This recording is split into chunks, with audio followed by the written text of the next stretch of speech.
chers téléspectateurs, à la toute première sortie d'Info Pacifique pour la semaine, à la une de l'actualité. Réunion spéciale du Conseil supérieur de la police nationale CSPN lundi au local du ministère de la Justice en présence du chef de l'État dans l'objectif de juguler la crise sécuritaire. Le chef de l'État recommande le renforcement du contrôle dans les ports du pays, notamment à Saint-Marc et au Cap-Haïtien où transitent généralement les armes illégales. Il appelle en outre le DG de la PNH à mieux contrôler ses troupes.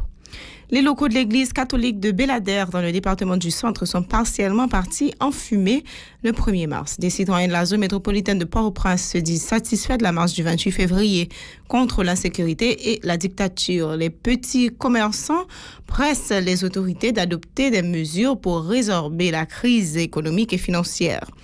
Dans l'actualité internationale, l'ex-président français Nicolas Sarkozy déclaré coupable de corruption et de trafic d'influence dans les affaires des écoutes. Restez branchés, ces titres seront développés pour vous à ce journal. Si vous jugez que cette vidéo est intéressante, n'hésitez pas à liker et partager la vidéo. Et surtout, n'oubliez pas de vous abonner à cette chaîne et activer la cloche de notification pour ne pas louper aucune de nos vidéos. Merci d'être des nôtres. Toujours un plaisir de vous informer. Vous suivez Info Pacifique, le développement.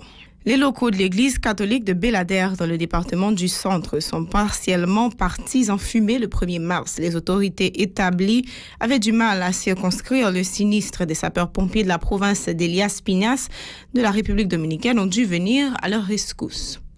Le Conseil supérieur de la police nationale CSPN a tenu le 1er mars une réunion spéciale au local du ministère de la Justice et de la Sécurité publique en présence du chef de l'État dans l'objectif de juguler la crise sécuritaire. Le président Jovenel Moïse se dit conscient de l'impact de l'insécurité sur la stabilité et sur l'économie du pays. En guise de réponse, M. Moïse a annoncé le renforcement de la cellule contre-enlèvement au niveau de la direction centrale de la police judiciaire des CPJ. Ces propos sont recueillis par Moïse Saint-Éloi et Wilkins Moïse. Forme de décision finale que nous prenons décision pour nous mettre une cellule anti-kidnapping rapidement pour renforcer cellule anti-kidnapping dans des CPJ. Mais ce n'est pas le monde qui saute dehors qui vient dans cette cellule. Ça forme nous clair pour nous comprendre ça. Ça veut dire qu'ils sont synergiques pour le créer entre toute entité qui est dans l'État déjà. Nous voulons parler de sécurité publique avec nouveau secrétaire d'État sécurité publique là. Nous voulons parler de ministère intérieur.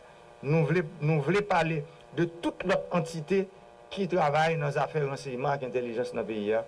Pour nous mettre tête ensemble sous leadership directeur général police là, pour nous capables de mettre un bon contrôle dans les affaires kidnapping là. Pour les affaires équipement, il faut nous dire que nous sommes en phase finale pour nous recevoir des équipements qui permettent que la police, avec des CPJ, travaille pour, dans le temps réel, nous capables de gagner bon informations sur tous les actes kidnapping qu'on fait dans le pays. Et décision encore que nous prenons décision pour que au niveau de la police, il y a un bon contrôle interne qui mettait. Et le directeur général de police qui confirme que le commencé d'ailleurs, et ceci depuis plus de 2 mois, avec contrôle interne ça, qui permet confiance que la population doit gagner dans la police, il renforcer. Par ailleurs, le chef de l'État recommande le renforcement du contrôle dans les ports du pays, notamment à Saint-Marc et au Cap-Haïtien où transitent généralement les armes illégales qui se sont multipliées sur le territoire. Le chef de l'État s'est notamment adressé au directeur général de la police nationale appelant à mieux contrôler ses troupes. On écoute M. Moïse. Non, contre l'entour, moi passer l'ordre pour un contrôle qui fait en douane pour nous renforcer le contrôle. Par exemple, contrôle qui pour faire particulièrement dans Port Saint-Marc, dans Port Cap-Haïtien, dans Port Lafito, c'est côté plus armes et munitions passées entrer dans le pays. Et sous même aspect ça tout, nous demandons le Premier ministre pour presser les rencontrer avec le ministre des Affaires étrangères là, pour rencontrer avec l'autorité américaine. Sous question ça pour être qui plus bon coup de main que nous avons parce que munitions avec en pile dans zam sa yo, yo sorti dans des conteneurs de faits personnels qui sorti aux États-Unis qui entrent en Haïti. Pour nous qui plus bon contrôle que nous avons mis pour moun sa yo, si c'est des Haïtiens qui vivent aux États-Unis pour nous avoir une possibilité pour nous capables faire rentrer, ça veut dire déporter yo, pour nous-mêmes pour nous venir puger peine dans le pays. Et si c'est des étrangers qui sont pour nous qui plus bonne manière deux pays qui mettent tête ensemble pour nous arriver joindre bonne solution parce que Jean nous connaît là, c'est pas zamio avec munitions, c'est pas pour compte yo, y a le monter dans conteneur yo rentrer en Haïti. Ça veut dire yo gen parrain, yo gen marraine qui mène yo dans conteneur et pour conteneur ça arriver dans le pays. En outre, les locataires du Palais national sollicitent la collaboration de la population dans la lutte contre le kidnapping. Sans l'apport de la population, les agents de l'ordre ne peuvent pas remplir convenablement leur mission, selon le président qui appelle les témoins à alerter la police sur des cas avérés ou jugés suspects. Je dis, moi, en pile monde parler de problème insécurité, mais il faut me dire que le problème insécurité, ça, que nous vivons dans le pays aujourd'hui, il n'est pas supposé un problème côté, c'est un seul groupe qui est concerné pour porter solution. Nous-mêmes, rôle pas nous, comme l'État, c'est travail. Mais travail, là, nous disons nous avons besoin d'accompagnement de tout le monde. Que le monde qui est dans l'opposition politique, que le monde qui est dans le bon pouvoir, nous avons besoin d'accompagnement de tout le monde pour nous apporter bon genre résultat à peuple là, pour que la sécurité tourne dans le pays. Et en parlant de monde qui est dans l'opposition politique, je profite de l'occasion pour me dire tout que à chaque fois que le pays a une turbulence politique, c'est pour nous regarder à qui est-ce que la crise ça a profité. Il a toujours profité à bandits, il a toujours profité à gens qui nagent dans des eaux troublées.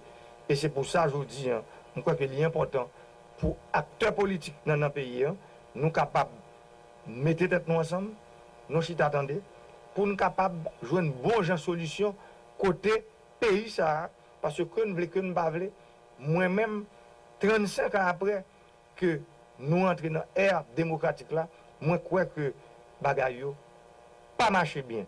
Des citoyens de la zone métropolitaine de Port-au-Prince se déclarent satisfaits de la marche du 28 février pour dire non à l'insécurité et la dictature. Pour eux, l'insécurité, particulièrement les cas de kidnapping, constitue le principal facteur de blocage du pays. Ils se disent mobilisés plus que jamais contre les kidnappeurs. Écoutons les déclarations au micro de Hirsch Résil et Mackerson Mexil. Nous-mêmes, nous disons que ça déjà l'État, ça, nous pas besoin, nous besoin pour nous gonfler Haïti. Mais peut-être ça journée jeudi là, hier 28 là, nous mettons nous ensemble, nous prenons la RIA là pour nous dire démission Jovenel Moïse, rapide. C'est parce que c'est pas peuple haïtien qui dit Jovenel Moïse pour l'aller, c'est après maman loi pays article 134-DA qui dit mandat Jovenel Bout ou Jovenel Menteur pas veut respecter maman loi pays ou elle a conduit pays pas écrit. Et comme ça, par jour levé, ou doit marcher 4-7 personnes mourir dans la rue à cause des problèmes de sécurité. Quand Jovenel Menteur prend la police, il vire la police PHTK, qui massacre la population dans tout le quartier populaire. Sans ça, nous dit l'église, il réveille, et puis les gens qui ont une moralité déjà, ils réveillent tout. Mais je dis à nous, un peuple haïtien, font pas, un troisième pas en plus, mettez sur ça déjà. Je dis, c'est pas un problème. Il faut Tijan, il faut Baptiste Vini, il faut Pentecôtiste Vini. Non, c'est le peuple qui réveille. C'est le peuple qui dit conditions pas bon pour lui. C'est le peuple qui dit, il n'y a pas de balle, il n'y a pas de caoutchouc, il n'y a pas de galil, M14, il prend la rille. Parce qu'ils sont dans les conditions liées, ils sont pas qui sont indépendants. Ce n'est pas un secteur seulement qui est dans la rue, c'est toute couche sociale là. Qui était engagé dans la rue, côté que ils ont dit qu'ils ne sont pas capables encore avec la misère, ils ne sont pas capables encore avec l'insécurité, le chômage, vraiment côté où vient dans ma race et la santé zéro, comme si nous avons gagné, kidnapping encore. Donc je dis côté kidnapping n'a pas le terrain. Par ailleurs, ces citoyens qualifient de victoire l'affluence des manifestants dans les rues de la capitale pour contraindre les autorités à sévir contre les kidnappeurs. À leur avis, cette réaction a témoigné de la volonté de la population à prendre en main son destin suivant. C'est en tant que femme, parce que je connais un pile femme qui a un sentiment et qui a un caractère. Si madame ça, c'est une femme, vraiment femme, qui a un honneur, qui respecte les têtes, depuis l'après-midi, il était supposé remettre des missions. Ça veut dire que ça n'a pas place. Ça veut dire que madame ça, il semblait qu'il y a un corps. Ancien président Jovenel Moïse a payé la part pour faire lobby pour lui. Ça veut dire qu'il n'est pas supposé répondre pour dire que c'est 3000 personnes qui sont dans la RIA. Même pour comparer avec moi, je me demande qui ça la défendre pour dire que c'est 3000 personnes qui étaient dans la RIA le 14 février. Mais c'est pour raison ça. Et puis, le peuple a nous soufflé hier. Le peuple a rejeté ni Mme Larine, non, et puis ni Jovenel Moïse, dit place et pas dans le pays encore. Des petits détaillants et détaillantes ne cessent de se plaindre de la dépréciation continue de la gourde par rapport au dollar américain. Ces gens qui vont généralement s'approvisionner sur les marchés dominicains et panaméens ont indiqué que la hausse du dollar se fait au détriment de leurs activités. Le 1er mars, il a fallu plus que 75 gourdes pour se procurer d'un billet vert. Les petits commerçants pressent les autorités d'adopter des mesures pour résorber la crise économique et financière. Suivez ce reportage de Rove Jean-Tuse, Jean-Michel et Kessie Julien. La dégringolade de la gourde par rapport au billet vert constitue toujours un casse-tête pour les petits commerçants. Sur le marché d'échange, le dollar américain s'achète le 1er mars à plus de 75 gourdes. Se plaignent ces détaillants qui se rendent habituellement au Panama et en République dominicaine pour s'approvisionner. Pour eux, le dollar qui se fait rare ne facilite pas les affaires en cette période de crise politique accentuée par le marasme économique.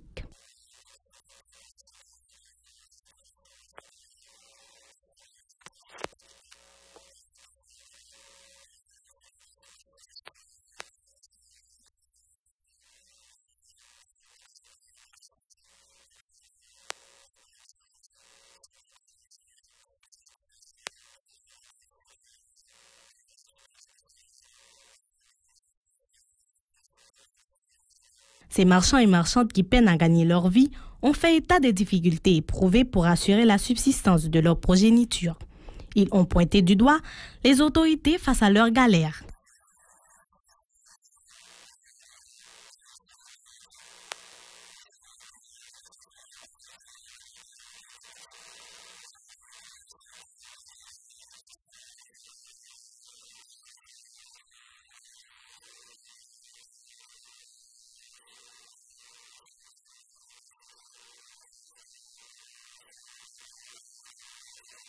Plus loin, ces citoyens et citoyennes disent toutefois espérer que les autorités ne vont pas tarder à prendre des dispositions en vue de les soulager.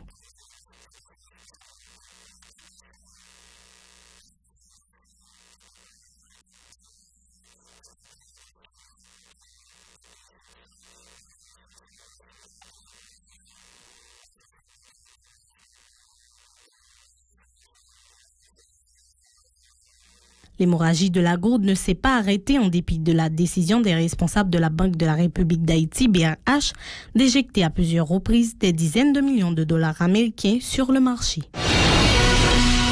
Coup de pied à l'étranger, le jugement est tombé. L'ex-président français Nicolas Sarkozy a été condamné à 3 ans de prison, dont 1 an ferme pour corruption et trafic d'influence dans l'affaire dite des écoutes.